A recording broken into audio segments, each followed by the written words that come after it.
இன்றைக்கி இந்த வீடியோவில் ரொம்பவே டேஸ்டியான எல்லாருக்கும் பிடிச்ச மாதிரி ஒரு சிக்கன் கிரேவி எப்படி செய்யுதுன்னு பார்க்க போகிறோம். இந்த ரெசிபி பண்ணுறது ரொம்பவே சுலபந்தான். பிகினர்ஸ் கூட இந்த ரெசிபியை ரொம்ப ஈஸியாக பண்ணிடலாம். இப்போ வாங்க எப்படி பண்ணலான்னு பார்க்கலாம். சிக்கன் கிரேவி பண்ணுறதுக்கு ஒரு மிக்ஸி ஜாரில் ஃபஸ்ட்டு 4 தக்காளியை சேர்த்துக்கோங்க.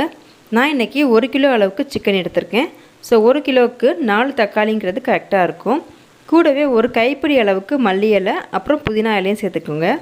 இது கூட 2 டேபிள் ஸ்பூன் அளவுக்கு மிளகாத்தூள், 1 டீஸ்பூன் கரம் மசாலா தூள், அப்புறம் இது கூட 2 டேபிள் ஸ்பூன் அளவுக்கு மல்லித்தூள் சேர்த்துக்கிறேன். இது கூட ஒரு 1/2 டீஸ்பூன் மட்டும் மஞ்சள் தூள் சேர்த்துட்டு நல்லா ஒரு ஃபைன் பேஸ்ட்டாக இதை அரைச்சி எடுத்துக்கோங்க. இது இருக்கட்டும். இப்போ ஒரு பேனில் 4 டேபிள் ஸ்பூன் அளவுக்கு எண்ணெய் சேர்த்துக்கோங்க. எண்ணெய் நல்லா சூடானதும் அதில் 1 இன்ச் அளவுக்கு பட்டை, 4 கிராம்பு, 3 ஏலக்காய், அப்புறம் ஒரு அன்னாசி பூ சேர்த்துக்கோங்க.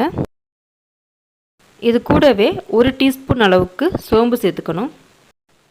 நெக்ஸ்ட் இந்த எண்ணெயோட ஒரு 3 பெரிய சைஸ் வெங்காயத்தை கட் பண்ணி வச்சுருக்கேன். நல்லா ஃபைனாக கட் பண்ணிக்கணும். அதை சேர்த்துக்கலாம். எந்த அளவுக்கு ஃபைனாக சாப் பண்ணுறோமோ அந்தளவுக்கு நல்லா டேஸ்ட் இருக்கும். வெங்காயம் சேர்த்துட்டு கூடவே அதுக்கு தேவையான அளவுக்கு உப்பும் சேர்த்துட்டோம்னா வெங்காயம் கொஞ்சம் ஃபாஸ்ட்டாக வதங்கிடும். இப்போ இந்த வெங்காயம் நல்லா வதங்கி வர்ற வரைக்கும் கொஞ்சம் வெயிட் பண்ணலாம். அதுக்கப்புறமா ஒரு 2 டேபிள் ஸ்பூன் அளவுக்கு இஞ்சி பூண்டு விழுது சேர்த்துக்கிறேன். வெங்காயம் நல்லா கலர் மாறுற வரைக்கும் வதங்கணும்.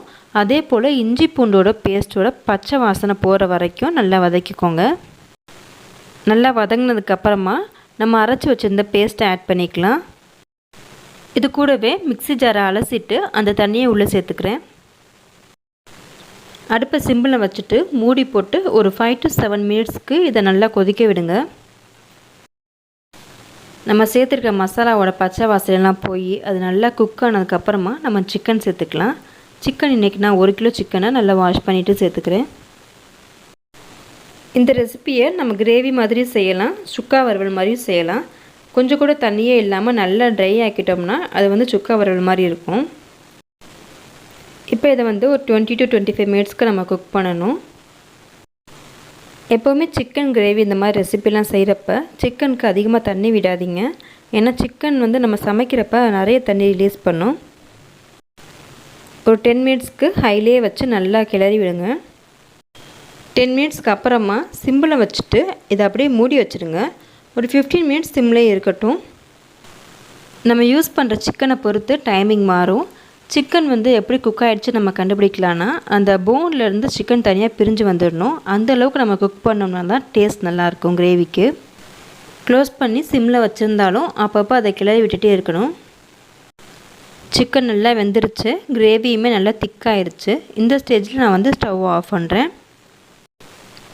இதை இன்னும் கொஞ்சம் நேரம் நம்ம நல்லா வற்ற விட்டோம்னா நல்லா சுக்கா வறுவல் மாதிரி வந்துடும்.